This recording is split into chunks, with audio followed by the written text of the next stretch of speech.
Um dilema impossível caiu no meu colo enquanto eu esfregava uma mesa de mogno numa sala de reuniões, uma faxineira gorda e invisível. Eu era a única que percebia que a namorada deslumbrante dos chefes da máfia estava traduzindo intencionalmente uma ameaça de morte como uma oferta de paz. Uma única palavra garantiria uma bala na minha cabeça, mas ficar calada desencadearia um massacre total. Decidi abrir a boca. Para os homens nos fatos sob medida da Brioni e as mulheres nos saltos Christian Louboutin de sola vermelha, eu não existia. Eu era apenas um móvel em movimento, um obstáculo carnudo e pesado que eles tinham que desviar nos corredores extensos da cobertura da Corporação Russo, no centro de Chicago. Meu nome é Beatriz, tenho 28 anos, uso tamanho 54, e meu uniforme de limpeza de poliéster tem 2 tons de um azul industrial deprimente. Num mundo que negocia com perfeição superficial, glamour letal e maçãs do rosto afiadas como navalhas, ser gorda te torna invisível. As pessoas não olham para você, olham através de você. Elas assumem que, como seu corpo ocupa mais espaço, sua mente deve ser lenta, sua ambição inexistente e sua audição defeituosa. Essa última suposição foi o maior erro delas. A Corporação Russo era uma fachada legítima para um dos sindicatos mais cruéis do Centro-Oeste, liderado por Domênico Russo. Domênico tinha 32 anos, herdando o império após o carro do pai explodir misteriosamente na Lakeshore Drive, há 3 anos. Ele era um homem esculpido em mármore frio, cabelo escuro, olhos âmbar penetrantes e uma linha de mandíbula que poderia cortar vidro. Movia-se com a graça silenciosa e aterradora de um predador de topo. Todos o temiam. A maioria das mulheres se atirava a ele. Aqui, porém, ele pertencia a Clara Harrington. Clara era uma ex-modelo de passarela, uma loira escultural com uma cintura de 60 centímetros e um pedigree que remontava aos primeiros colonos. Ela era o tipo de beleza que deixava as pessoas nervosas, mas por baixo do seu batom Chanel impecável e perfume caro, ela era venenosa. Eu sabia disso, porque era quem limpava as suas bagunças. Esfregava o Pinot Noir derramado nos tapetes persas, quando ela tinha ataques de fúria. Esvaziava os cinzeiros que ela enchia com cigarros finos Vogue e absorvia as crueldades casuais que ela me atirava como troco. Não bloqueis a porta, Beatriz. Clara tinha dito com desdém naquela manhã, largando o seu pesado casaco de Marta diretamente no meu carrinho de limpeza, quase o derrubando. Alguns de nós realmente têm que passar pelo corredor, embora eu suponha que a consciência espacial não seja o teu forte. Eu mantive os meus olhos colados no chão de mármore, murmurei um pedido de desculpas e afastei o meu carrinho. O meu silêncio não era submissão, era sobrevivência. O salário que ganhava limpando a cobertura Russo pagava os caros tratamentos de diálise da minha mãe numa clínica privada na Zona Sul. Não podia dar-me ao luxo do orgulho, mas a minha invisibilidade concedeu-me acesso a um mundo de segredos. Enquanto eu espanava os monitores de segurança, polia o vidro da sala de reuniões e varria os terraços privados, os homens do círculo íntimo de Domênico falavam livremente. Eles não baixavam a voz quando a faxineira gorda estava na sala. Discutiam contas offshore, juízes subornados e remessas de armas, enquanto eu esvaziava o lixo deles. Eles não sabiam que eu era uma esponja.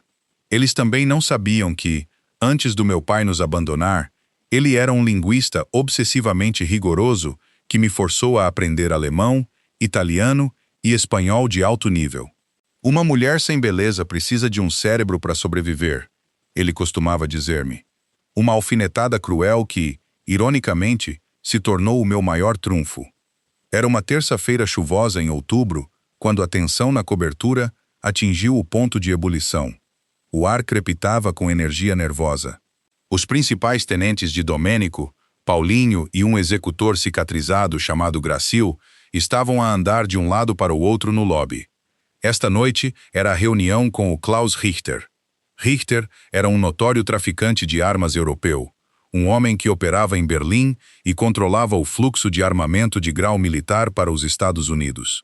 Domênico precisava das linhas de abastecimento de Richter para assegurar o seu domínio no submundo de Chicago. Mas Richter era notoriamente difícil, arrogante e implacável. Ele recusava-se a falar inglês por princípio durante as negociações, exigindo a vantagem através do domínio linguístico. Domênico não falava alemão, mas Clara falava. Ela tinha passado 3 anos numa escola de acabamento na Suíça e muitas vezes se gabava do seu alemão de alta qualidade impecável. Domênico trouxera-a especificamente para traduzir este acordo. Era uma demonstração maciça de confiança, elevando-a de mera namorada de luxo para um ativo operacional vital. Fui encarregada de manter a sala de reuniões imaculada durante a longa noite, instruída a ficar num canto, servir Pellegrino, reabastecer as cafeteiras e ficar absolutamente em silêncio. Enquanto eu estava nas sombras perto do bar molhado, tentando tornar o meu corpo pesado o mais discreto possível, observei Clara a preparar-se. Ela usava um vestido preto deslumbrante e justo, bebendo champanhe e verificando o seu reflexo nas janelas de vidro. Domênico estava do outro lado da sala, a rever um dossiê encadernado em couro. Ele parecia exausto, o peso do seu império criminal a pressionar os seus ombros largos. Por um breve segundo, os nossos olhos encontraram-se no reflexo do vidro. Ele não fez uma careta. Olhou diretamente para mim, a sua mente a milhões de quilômetros de distância. À meia-noite exata, o elevador privado apitou. Klaus Richter tinha chegado.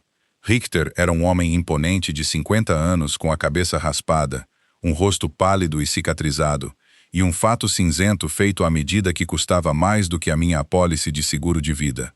Entrou na sala de reuniões, acompanhado por 2 seguranças enormes, cujos olhos percorriam a sala, avaliando cada ameaça. Eles mal olharam para mim, parada perto das cafeteiras. Domênico levantou-se, abotoando o casaco. Herr Richter, bem-vindo a Chicago. Richter fez uma careta, agitando uma mão de desdém. Sentou-se no assento do outro lado da enorme mesa de mogno. Domênico sentou-se na cabeceira com Clara à sua direita imediata. Um bloco de notas perfeitamente posicionado à sua frente. Eu fiquei num canto, agarrando uma jarra de água de prata. O meu coração batia num ritmo lento e constante. As negociações começaram. Durante os primeiros 20 minutos, foram posturas padrão. Richter falava num alemão duro e gutural, e Clara traduzia suavemente as suas palavras para inglês para Domênico. Domênico respondia com o seu barítono calmo e autoritário, e Clara transmitia-o de volta em alemão. O meu alemão estava um pouco enferrujado, mas enquanto ouvia, acompanhei a conversa perfeitamente. Estavam a discutir os preços de uma remessa maciça de armas indetectáveis a chegar através do porto de Montreal. Tudo parecia normal. As traduções de Clara eram precisas, capturando a arrogância de Richter e os limites firmes de Domênico. Mas então o tom mudou. Richter inclinou-se para a frente, juntando os dedos. Olhou para Domênico com olhos frios e mortos e disse uma frase longa e rápida em alemão. O meu sangue gelou. A jarra de prata nas minhas mãos, de repente, pareceu um bloco de chumbo. Traduzi mentalmente na hora. Sei que os teus homens são fracos, russo. Não vais receber as armas. Se apareceres amanhã à noite no Cais 49, os meus homens estarão à espera para te emboscar. Vais entregar-me o teu território ou morrer lá. Era uma armadilha descarada, uma ameaça de morte. Richter não tinha intenção de fazer negócios. Estava a planejar uma tomada hostil, planejando massacrar Domênico e os seus homens de topo nos cais. Segurei a respiração, esperando que Clara entregasse a notícia aterrorizante a Domênico. Observei os seus lábios perfeitamente brilhantes a abrirem-se. Observei-a virar-se para o homem que ela supostamente amava. Clara sorriu docemente, a sua voz como mel. Ele diz que o preço é aceitável, Domênico. Ele concorda com os teus termos. A remessa estará no Cais 49 amanhã à noite à meia-noite. Ele apenas exige que tu estejas lá pessoalmente para assinar a troca final. A sala girou. Agarrei-me à borda do aparador de mogno para me equilibrar. Ela está a mentir. A minha mente corria freneticamente. Por que é que Clara mentiria? Por que é que ela levaria deliberadamente Domênico para uma emboscada fatal? Então, num clarão de clareza doentia, lembrei-me de uma conversa telefônica sussurrada que tinha ouvido Clara a ter na casa de banho uma semana antes. Ela estava a falar em alemão, rindo de como o dinheiro do velho seria dela em breve e de como a mudança de gestão a beneficiaria. Pensei que ela estava a falar de uma compra corporativa. Ela estava a falar disto. Clara estava a trabalhar com Richter. Ela estava a trocar a vida de Domênico por um lugar à mesa de Richter. Domênico, inconsciente da víbora sentada ao seu lado, assentiu lentamente. Pareceu aliviado, um raro suavizar das suas feições duras. Diz-lhe que temos um acordo, disse Domênico. Estarei no cais 49 pessoalmente com o pagamento. Clara virou-se para Richter, falando em alemão. Ele é um idiota. Ele estará lá amanhã à noite. Tenha os seus franco-atiradores prontos. A boca de Richter curvou-se num sorriso cruel e conhecedor. Levantou-se e estendeu a mão sobre a mesa para Domênico selar o falso acordo. Domênico começou a levantar-se, estendendo a própria mão. Se as suas mãos se encontrassem, o acordo estava feito. Domênico iria para o cais. Domênico morreria. O pânico apertou o meu peito. Eu não sou uma heroína. Sou uma faxineira gorda e facilmente exausta que só queria pagar as contas médicas da minha mãe. Se eu abrisse a boca, estes homens provavelmente me disparariam onde eu estava. Eu sabia demais. Mas ao olhar para Domênico, um homem que, apesar do seu império criminoso, nunca levantou a mão contra a equipa, que pagou silenciosamente uma ala hospitalar com o seu próprio dinheiro, e depois olhar para o rosto presunçoso e traiçoeiro de Clara, algo dentro de mim estalou. Não podia deixar acontecer. Enquanto os dedos de Domênico estavam a centímetros dos de Richter, eu dei um passo à frente. Não deslizei graciosamente. Movimentei-me com o ímpeto total e pesado de uma mulher de 110 quilos em missão. Deixei cair a jarra de propósito. Com um estrondo alto e chocante, a pesada jarra de prata escorregou das minhas mãos. Caiu no canto da mesa polida de mogno, partindo 2 copos de cristal e enviando uma onda de gelo e água gelada diretamente sobre a mesa, salpicando violentamente o fato de $1000 de Klaus Richter e a papelada de Domênico. Que raio é isto? Clara gritou, saltando para trás enquanto a água salpicava o seu vestido de seda. Richter gritou uma maldição furiosa em alemão, os seus seguranças instantaneamente a levarem as mãos aos casacos, mãos a agarrarem os punhos de armas ocultas. Domênico congelou, os seus olhos âmbar a lançarem-se para mim, instantaneamente mudando de diplomata para assassino. O que estás a fazer? Ele exigiu, a sua voz perigosamente baixa. Eu desculpe, senhor russo. Sou tão desajeitada, gaguejei, a minha voz a tremer com terror muito real. Peguei numa pilha de guardanapos de linho pesados e atirei-me para a mesa, enxugando freneticamente a água que se acumulava perto de Domênico. Tirem esta gorda daqui! Clara gritou, a sua máscara de elegância da alta sociedade completamente estilhaçada. Domênico! Mande-a para fora! Inclinei-me sobre a mesa, o meu rosto a meros centímetros da cintura de Domênico, enquanto eu esfregava agressivamente a água. Os seguranças estavam a avançar, e eu tinha exatamente 3 segundos antes que Gracil me arrastasse pelo cabelo. Não levantei a cabeça. Continuei a esfregar, mas baixei a voz para um sussurro agudo e ofegante, falando diretamente no espaço entre Domênico e a mesa. Ela está a mentir-te, sussurrei rapidamente, rezando para que ele me ouvisse por cima dos gritos de Clara.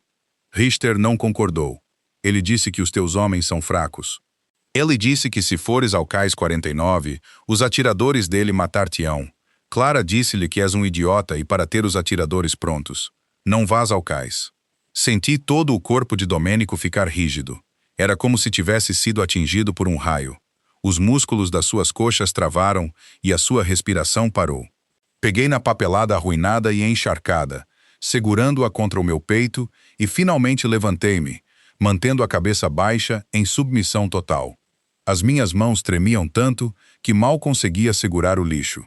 Vou buscar, solucei alto, interpretando a empregada patética e aterrorizada. Vou buscar um esfregão. Desculpe! Por favor, não me demita. Não esperei por uma resposta.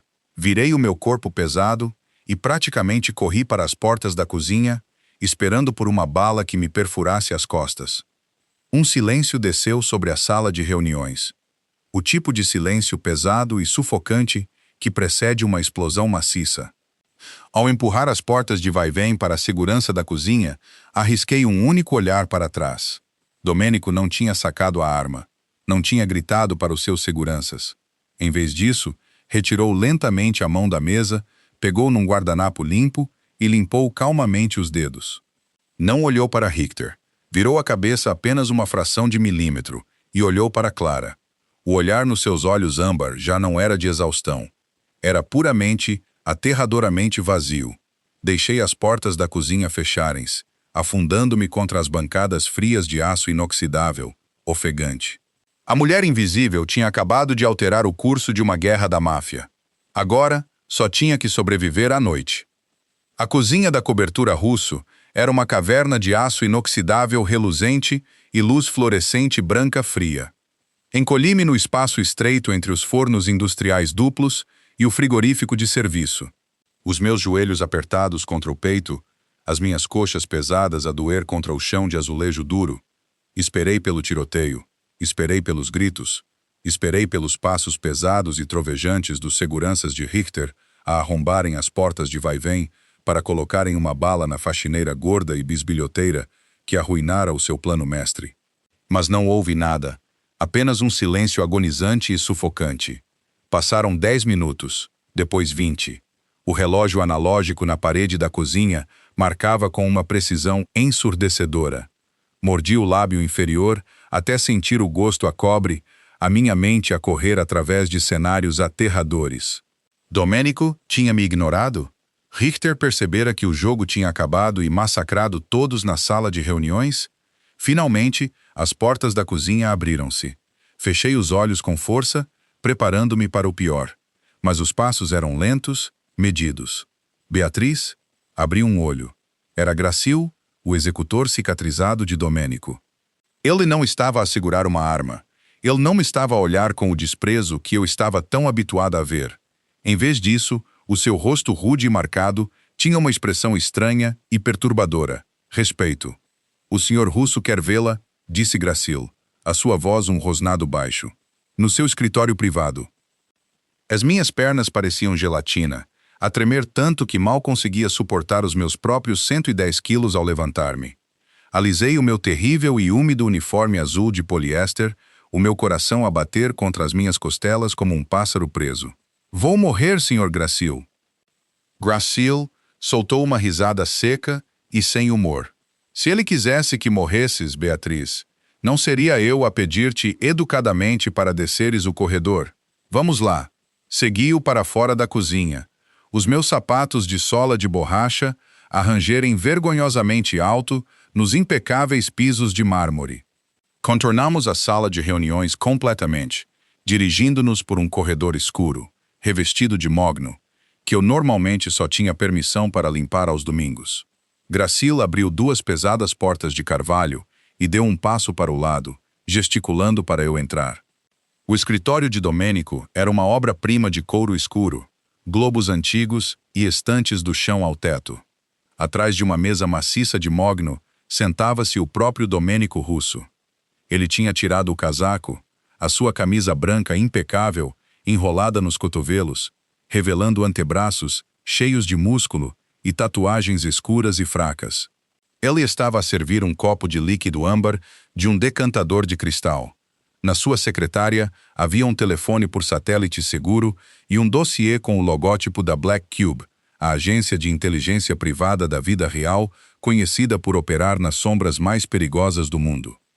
Domênico não olhou imediatamente para cima. Ele deslizou o copo de uísque pela secretária. Senta-te, Beatriz, ordenou ele. A sua voz de barítono era suave, mas vibrando com uma aresta inegável. Afundei-me na luxuosa cadeira de couro em frente a ele, sentindo-me absurdamente maciça e completamente fora de lugar. A cadeira rangeu sob o meu peso, um som que fez as minhas bochechas arderem com humilhação quente e dolorosa. Mantive os meus olhos colados na borda da sua secretária. Olha para mim, disse ele. Não foi um pedido. Lentamente, levantei o queixo. Os seus olhos âmbar eram penetrantes, despojando-me de todas as minhas defesas. Ele não estava a olhar através de mim como fazia todos os dias nos últimos 2 anos. Ele estava a olhar para mim, a analisar-me, a pesar o meu valor. Parle italiano, Beatriz? Ele perguntou suavemente, a súbita mudança para italiano impecável, apanhando-me de surpresa. Falas italiano, Beatriz? Engoli em seco, as brutais lições de linguística do meu pai a entrarem em ação por puro instinto. Sim, senhor russo. Falo fluentemente. Meu pai era linguista. Ele forçou-me a aprender. Um leve e perigoso sorriso brincou no canto da sua boca. Recostou-se na cadeira. E espanhol? Também o entiendes? E espanhol? Tu também entendes? Melhor do que a maioria dos nativos, senhor, respondi, a minha voz a estabilizar. Melhor do que a maioria dos nativos, senhor. Domênico soltou um longo suspiro, olhando para mim como se eu fosse um quebra-cabeças que ele finalmente resolveu. Um poliglota, escondido num uniforme de limpeza de poliéster. Disseste-me que Clara me estava a levar para uma armadilha. Traduziste a ameaça de Richter perfeitamente. Sim, senhor. Juro pela vida da minha mãe. Ele chamou os teus homens fracos. Mencionou franco-atiradores no cais 49. Eu sei, disse Domênico calmamente. Tinha as minhas suspeitas sobre Clara há semanas. A Black Cube interceptou transferências offshore de uma conta em Zurique, encaminhadas através da Pictet &Ca, um banco privado suíço. Grandes somas de dinheiro a serem depositadas numa empresa de fachada registrada sob o seu nome de solteira. Eu sabia que ela me estava a trair. Eu só não sabia a quem ela me estava a vender ou como ela planeava executá-lo. Olhei para ele, atordoada. Tu sabias? Eu precisava de prova. Precisava de ver se ela realmente puxaria o gatilho durante as negociações, explicou Domênico, os seus olhos a escurecerem. Se não tivesses derramado aquela água, eu teria assinado aquele acordo para ver quão profunda era a sua traição. Mas a tua tradução deu-me a localização exata da emboscada. Salvaste a minha vida, Beatriz, e as vidas dos meus melhores homens. O quê? O que aconteceu com ela? Com a Clara? Sussurrei, quase com medo da resposta. Richter saiu, acreditando que o acordo foi apenas adiado devido à minha súbita doença, disse Domênico friamente. Clara está atualmente num jatinho privado a caminho de uma propriedade muito remota e fortemente guardada nas montanhas de Montenegro. Ela não vai desfrutar de sapatos de grife ou alta sociedade por muito, muito tempo. Arrefei-me. A realidade do mundo da máfia a cair sobre mim. Apertei os braços da cadeira, preparando-me para ser dispensada ou pior, deslocada. Vou arrumar o meu carrinho de limpeza, senhor. Não vou dizer uma palavra a ninguém. Nunca mais me verá. Não sejas ridícula, retrucou Domênico, o seu tom subitamente feroz. Ele inclinou-se sobre a secretária, os seus ombros largos a preencherem a minha visão. Acabaste de esfregar chão. Uma mente como a tua, com as tuas capacidades linguísticas e a coragem que mostraste hoje, é inestimável. A partir de amanhã, serás a minha tradutora pessoal e arquivista. Terás um escritório na esquina, receberás um salário de 6 dígitos, e os tratamentos de diálise da tua mãe no Northwestern Memorial Hospital serão totalmente financiados pela corporação russo. Entendes? Arfei. Lágrimas a brotarem instantaneamente nos meus olhos. Sr. Russo, eu não tenho o aspecto. Eu não sou como as mulheres do teu círculo. O olhar de Domênico desceu, percorrendo o meu corpo pesado. O meu rosto redondo, as minhas mãos trêmulas. Não havia repulsa nos seus olhos. Havia apenas um calor ardente e intenso. As mulheres do meu círculo são víboras venenosas envoltas em seda. Tu és real, Beatriz, e tens mais coragem no teu dedinho do que qualquer homem no meu sindicato. Aceitarás o trabalho. A transição foi violenta, aterradora e completamente inebriante. Em uma semana, meu uniforme de poliéster foi queimado. Domênico trouxe um alfaiate particular de Milão que se especializava em vestir mulheres de substância. Pela primeira vez na minha vida, usei roupas que não escondiam meu corpo gordo, mas o drapeavam com poder. Cachemiras verdes profundas, calças pretas sob medida, blusas de seda que abraçavam minhas curvas pesadas com elegância sem desculpas. Parei de andar de cabeça baixa. Quando entrava na sala de reuniões, os homens nos fatos sob medida não olhavam mais para mim. Olhavam para mim com uma mistura de admiração e terror absoluto, porque sabiam que eu era os olhos e ouvidos do chefe. Traduzi e-mails criptografados de cartéis colombianos em espanhol, negociei rotas de transporte com famílias sicilianas em italiano e atuei como um detector de mentiras humano para Domênico. E a dinâmica entre Domênico e eu mudou para algo perigoso e elétrico. Eu era ferozmente protetora. Se um capanga visitante ousasse olhar para mim com desprezo por causa do meu tamanho, Domênico casualmente colocava a mão na parte inferior das minhas costas, o polegar traçando a curva da minha coluna, e a sala congelava. Ele deixava implicitamente claro que desrespeitar Beatriz significava uma sentença de morte. Mas o conto de fadas estava longe de terminar, porque Klaus Richter não era um homem que simplesmente desistia de um golpe falhado. 6 meses após o incidente na sala de reuniões, o sindicato russo estava a organizar uma enorme gala de caridade no Drake Hotel, um local histórico e opulento com vista para o lago Michigan. Era uma fachada para lavar dinheiro, mas a elite da cidade estava toda presente. Eu estava a usar um vestido bordô, feito à medida, até ao chão, que me fazia sentir como realeza. Domênico estava num smoking clássico, parecendo um assassino James Bond. Estávamos numa suíte VIP privada acima do salão de baile, quando eu estava a rever os registros digitais de convidados e os manifestos de catering no meu tablet encriptado. Os meus olhos percorreram um e-mail aparentemente inocente de um fornecedor francês de vinhos, mas o treino brutal do meu pai entrou em ação. A formulação no texto francês era estranha, excessivamente formal, usando conjugações arcaicas específicas. Tirei um caderno, traduzindo apressadamente as primeiras letras de cada linha. C-I-B-L, e alvo, B-A-L-C-O-N, varanda, M-I-N-U-T, meia-noite. Não era uma fatura de vinho. Era uma ordem de execução. Olhei para o relógio de pêndulo no canto da suíte. Eram 23h58. Domênico estava de pé na varanda privada da suíte, com vista para o horizonte cintilante, um copo de champanhe na mão, a falar com o Paulinho. «Domênico!» gritei, largando o tablet. Não pensei, apenas agi. 110 quilos de adrenalina desesperada avançaram. E rompi para a varanda exatamente quando o relógio batia meia-noite. Bati nas costas sólidas de Domênico, derrubando-o completamente, e caindo nós dois com força contra o chão de pedra fria da varanda. 1 segundo depois, o estalo agudo e assobiante de um rifle de precisão de alto calibre ecoou pela noite. O copo de champanhe de cristal, que Domênico estava a segurar, explodiu em 1000 pedaços, cobrindo-nos de vidro. A bala enterrou-se profundamente na coluna de pedra, exatamente onde o seu peito tinha estado uma fração de segundo antes.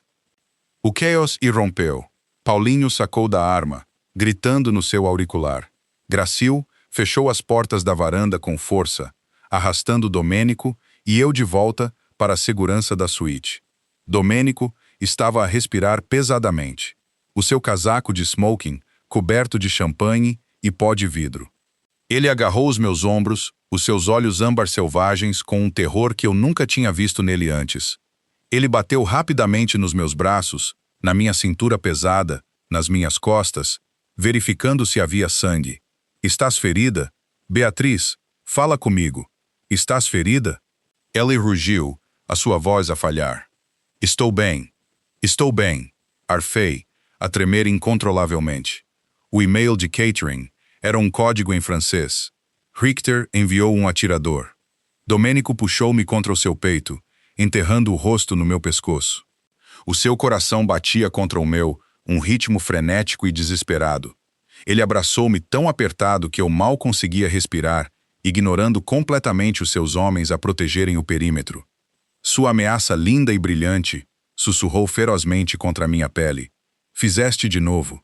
Eu só prestei atenção, gaguejei, o meu rosto a arder, enquanto os seus lábios roçavam a minha linha do maxilar. Domênico afastou-se, emoldurando o meu rosto redondo e corado nas suas grandes mãos. O chefe estoico e frio da máfia desapareceu. Em seu lugar, estava um homem completamente desfeito. Tu não és invisível, Beatriz. Não para mim. Tu és a única coisa neste mundo desgraçado que eu realmente vejo. Ele não esperou pela minha resposta. Levou a sua boca à minha. Não foi um beijo gentil e hesitante. Foi possessivo, desesperado e completamente consumidor. Tinha gosto de champanhe, perigo e poder absoluto. Pela primeira vez na minha vida, não me senti envergonhada do espaço que ocupava.